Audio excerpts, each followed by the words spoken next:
ಭಾರತ್ ಮಾತಾ ಕಿ ಬಿಡು ಬಿಡು ಫೋಟೋ ತಲೆ ಕರ್ಸೋದು ಬಿಡು.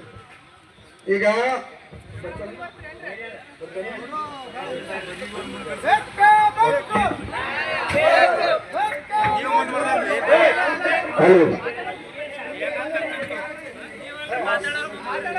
ನಮ್ಮ ಪೊಲೀಸ್ ಇಲಾಖೆ ಅಂತಂದ್ರೆ ನಿಮ್ ವಿನಂತಿ, ಈಗಾಗಲೇ ಬೆಳಗ್ಗೆಯಿಂದ ಇಲ್ಲಿವರೆಗೂ ಕೂಡ ರೈತರು ತಾಳ್ಮೆಯಿಂದ ಶಾಂತತೆಯಿಂದ ಹೋರಾಟ ಮಾಡ್ತಾ ಇದ್ದೀವಿ. ಜಿಲ್ಲಾಧಿಕಾರಿಗಳು ಬೇಗನೆ ಬಂದು ಅಧಿಕೃತವಾಗಿ ಘೋಷಣೆ ಆಗಿರ್ತಕ್ಕಂಥ ತಮ್ಮ ಪತ್ರವನ್ನು ತಗೊಂಡ್ಬಂದು ನಮ್ಮ ರೈತರಿಗೆ ಹೇಳಬೇಕು. ಯಾಕಂದ್ರೆ ತಾಳ್ಮೆ ಬಹಳ ಪರೀಕ್ಷೆ ಬಹಳ ಲೇಟ್ ಆಗತ್ತಿದೆ.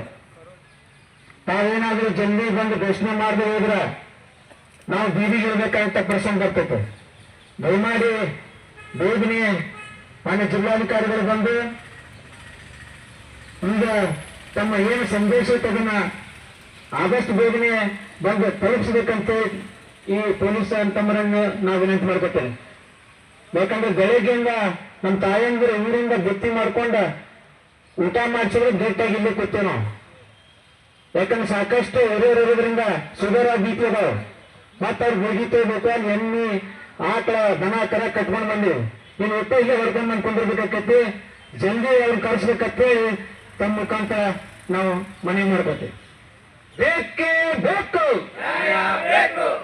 ಕರ್ನಾಟಕ ರಾಜ್ಯ ರೈತ ಸಂಘಕ್ಕೆ, ಕರ್ನಾಟಕ ರಾಜ್ಯ ರೈತ ಸಂಘಕ್ಕೆ, ಹೋರಾಟಕ್ಕೆ ಬೇಕೇ ಬೇಕು. ಎಲ್ಲಿವರೆಗೆ ಹೋರಾಟ, ಯಾತಕ್ಕಾಗಿ ಹೋರಾಟ, ಯಾತಕ್ಕಾಗಿ ಹೋರಾಟ. ಜೈ ಜವಾನ್, ಜೈ ಕಿಸಾನ್, ಜೈ ಜವಾನ್, ಜೈ ಕಿಸಾನ್. 3200 ಕೊಡ್ಬೇಕಂತೇಳಿ ಘೋಷಣೆ ಮಾಡಿದ್ದಾರೆ. ನಮ್ಮ ಬಿಜಾಪುರದಲ್ಲಿ ಅಲ್ಲಿ ಅಷ್ಟಿಲ್ಲ. ಅದರಲ್ಲಿ ಕೇವಲ ಒಂದು 4 ಫ್ಯಾಕ್ಟ್ರಿಗಳು ಮಾತ್ರ ಇರ್ಬೋದು. ಇನ್ನು 4 ಫ್ಯಾಕ್ಟ್ರಿಗಳು ಮಧ್ಯಮದಲ್ಲಿದ್ದಾವೆ, ಇನ್ನೆರಡು ಕಡಿಮೆದಲ್ಲಿರೋದ್ರಿಂದ ಆಯಾ ಭಾಗದ ಒಂದು ರಿಕವರಿ ಆಧಾರದ ಮೇಲೆ ಕಬ್ಬಿನ ದರ ನಿಗದಿ ಮಾಡ್ತೀವಿ ಅಂತ ಹೇಳಿದರು. ನಾವು ಜಿಲ್ಲಾಧಿಕಾರಿಗಳಿಗೆ ನಾವೊಂದು ಮನವರಿಕೆ ಮಾಡಿದ್ದೇವೆ, ನಮ್ಮ ಬೇಡಿಕೆ ಇಟ್ಟಿದ್ದೇವೆ. ಈ ವರ್ಷನ ಏನು ಕಬ್ಬು ಕಟಾವಿದೆ, ಆ ಕಬ್ಬು ಕಟಾವು ಮಾಡುವಾಗ ನಮ್ಮ ರಿಕವರಿಯನ್ನು ಈಗಲೇ ಚೆಕ್ ಮಾಡಬೇಕು. ಆಮೇಲೆ ನಮ್ಮ ಕಾಟಾದಲ್ಲಿ ಮೋಸ ಆಗ್ತಾ ಇದೆ. ಆ ಕಾಟಾದಲ್ಲಿ ಮೋಸ ಆಗ್ತಕ್ಕಂಥ ಒಂದು ಏನು ನಮ್ಮ ಜಿಲ್ಲಾಡಳಿತದಿಂದ ಒಬ್ಬ ರೈತ ಮುಖಂಡರನ್ನ ಸೇರಿಸಿಕೊಂಡು ಒಂದು ಸಮಿತಿಯನ್ನು ಮಾಡಿ ಅದನ್ನು ಚೆಕ್ ಮಾಡ್ತಕ್ಕಂಥದ್ದೊಂದು ಹಿಡಿದೀವಿ. ಹಾಗೆ ಬಿಲ್ ಕೂಡ 15 ದಿನ ಕೂಡ ಹಾಕ್ಲಿಕ್ಕಂದ್ರೆ ಅದನ್ನು 15% ಬಿಲ್ಲನ್ನು ತಾವು ಹಾಕಿಸ್ಕೊಡ್ಬೇಕು, ತಾವು ಜವಾಬ್ದಾರಿ ಇದ್ದರೆ ನಾವು ಹಿಂತಕ್ಕಬೇಕು ಅಂತಕ್ಕಂಥ ಮಾತನ್ನು ಹೇಳಿದ್ವಿ. ಅದಕ್ಕೆಲ್ಲ ಸಂಪೂರ್ಣವಾಗಿ ಜಿಲ್ಲಾಧಿಕಾರಿ ಒಪ್ಪಿದ್ರಿಂದ ಇವತ್ತು ನಾವು ನಿರಂತರ 5 ದಿನದ ಧರಣಿ ಸತ್ಯಾಗ್ರಹನ ವಾಪಸ್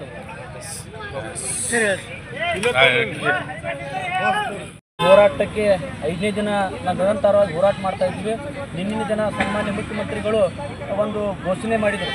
ಯಾಕಂದ್ರೆ 11.25 ರಿಕವರಿ ಇರೋರಿಗೆ 3,300 ರೂಪಾಯಿ, ಅದರಲ್ಲಿ 2,200 ರೂಪಾಯಿ ಫ್ಯಾಕ್ಟ್ರಿಯವರು, ಅದರ್ಸ್ 50 ರೂಪಾಯಿ ಫ್ಯಾಕ್ಟ್ರಿ, 50 ರೂಪಾಯಿ ಸರ್ಕಾರ ಕೊಡಬೇಕಂತ ಆದೇಶ ಮಾಡಿದರು. ಅದನ್ನು ಗೊಂದಲದಲ್ಲಿದ್ದೀವಿ. ಬಿಜಾಪುರ ಜಿಲ್ಲೆಯಲ್ಲಿ ನಮ್ಗೆ ಅಷ್ಟು ರಿಕವರಿ ಇಲ್ಲ. ನಮಗಿದು 100 ರೂಪಾಯಿ ಘೋಷಣೆ ಮಾಡೋದು ಸಿಗ್ತೈತಿಲ್ಲ ಅಂತ ಗೊಂದಲದಲ್ಲಿದ್ದೀವಿ. ನಿನ್ನೆ ಜಿಲ್ಲಾಧಿಕಾರಿಗಳು ಬಂದು ಅದು ಸಿಗುತ್ತಂತೇಳಿ ನಮ್ಗೆ ಹೇಳಿದರು, ಆದರೂ ಕೂಡ ಒಪ್ಪಿರಲಿಲ್ಲ. ಅಧಿಕೃತವಾಗಿ ತಮ್ಮ ದಾಖಲಾತಿಗಳನ್ನು ತೊಗೊಂಡ್ಬಂದು ನಮ್ಮ ಬೇಡಿಕೆಗಳಿಗೆ ಸ್ಪಂದನೆ ಮಾಡಿದರೆ ಮಾತ್ರ ಅಂತ ಹೇಳಿದ್ವಿ. ಈಗ ಅವರು ಬಂದು ಈಗ ರಿಕವರಿಯನ್ನು ಹೊರತುಪಡಿಸಿ ಆ 100 ರೂಪಾಯಿ ರೈತರಿಗೆ ಒಂದು ಕ್ವಿಂಟಲ್ಗೆ 1 ಟನ್ನಿಗೆ 100 ರೂಪಾಯಿ ನೇರವಾಗಿ ಬರ್ತಕ್ಕಂಥ ಒಂದು ಆದೇಶವನ್ನು ಕೊಟ್ಟರು. ಅದ್ರ ಜೊತೆಗೆ ನಮ್ಗೆ ಈಗ ನಾವು ಇನ್ನೂ ಹೋರಾಟ ಮುಂದುವರಿಸಬೇಕಂತ ವಿಚಾರದಲ್ಲಿ ಇದ್ರೂ ಕೂಡ ಈಗ ನಮ್ಮ ಕಬ್ಬು ಕಟಾವ್ಗೆ ಬಂದಿದೆ. ಹೀಗಾಗಿ ಕಾರ್ಮಿಕರು ಕೂಡ ಈಗಾಗಲೇ ಒಂದು 20 ದಿನದಿಂದ ಬಂದಿದ್ದಾರೆ. ಅವರು ಕಾರ್ಮಿಕರು ನಮ್ಮವರೇ. ಹೀಗಾಗಿ ಬಿಜಾಪುರ ಜಿಲ್ಲೆ ಎಲ್ಲ ಕಬ್ಬು ಬೆಳೆಗಾರರು ಹಾಗೂ ಎಲ್ಲ ರೈತ ಮುಖಂಡರು ಸೇರಿಕೊಂಡು ಇವತ್ತು 100 ರೂಪಾಯಿನ ಹೆಚ್ಚಿಗೆ ಗೌರ್ಮೆಂಟ್ ಕೊಡ್ತೈತಿ. ಅದ್ರ ಜೊತೆಗೆ 10.25 ರಿಕವರಿಗೆ 3,200 ರೂಪಾಯಿ ಕೊಡಬೇಕು.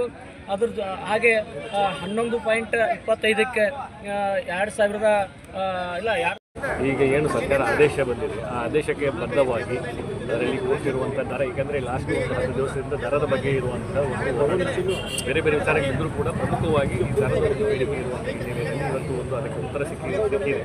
ಆ ಒಂದು ಉತ್ತರದಿಂದಾಗಿ ಇವತ್ತು ಹೋರಾಟವನ್ನು ಏನು ತೆಗೆದುಕೊಂಡಿದ್ದಾರೆ. ಆ ಒಂದು ನಿಟ್ಟಿನಲ್ಲಿ ಇವರು ಕಾರ್ಖಾನೆಗಳನ್ನು ಮುಂದುವರಿಸಿಕೊಂಡು ರೈತರಿಗೆ ಅನುಕೂಲ ಮಾಡಿಕೊಡುವಂಥ ನಿಟ್ಟಿನಲ್ಲಿ ಮುಂದಕ್ಕೆ ಹೋಗಬೇಕು ಅನ್ನೋ ವಿಚಾರ ಇದೆ. ಸಭೆಗಳು ಇನ್ನೂ ಕೂಡ ಕಾಯಮಾಗಿ ಏನು ಲಾಂಗ್ ಟರ್ಮ್ ಸೊಲ್ಯೂಷನ್ ಬೇಕಾಗಿದೆ.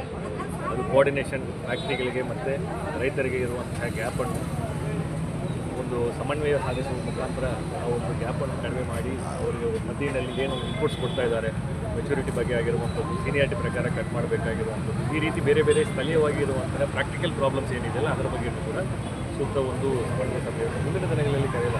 ಈಗ ತಕ್ಷಣ ಎಲ್ಲರೂ ಬಿಸಿ ಆಗ್ತಿರ್ತಾರೆ. ಈಗ ರಶಿಂಗ್ ಸೀಸನ್ ಇದೆ, ರೈತರು ಬಿಸಿ ಆಗ್ತಾರೆ, ಫ್ಯಾಕ್ಟ್ರಿ ಬಿಸಿ ಆಗ್ತಾರೆ. ಲಾಂಗ್ ಟರ್ಮ್ ಸೊಲ್ಯೂಷನ್ಗೆ ಅವ್ರ ಕಡೆಯಿಂದ ಫ್ಯಾಕ್ಟ್ರಿನವರು ಇನ್ಪುಟ್ ತೊಗೊಂಡು ಇನ್ಪುಟ್ ತೊಗೊಂಡು ಈಗಾಗಲೇ ಇಲ್ಲಿಗೆ ನಮಗೆ ಜಿಲ್ಲಾಡಳಿತಕ್ಕೆ ಲಿಖಿತ ಕೂಡ ಕೊಟ್ಟಿದ್ದಾರೆ.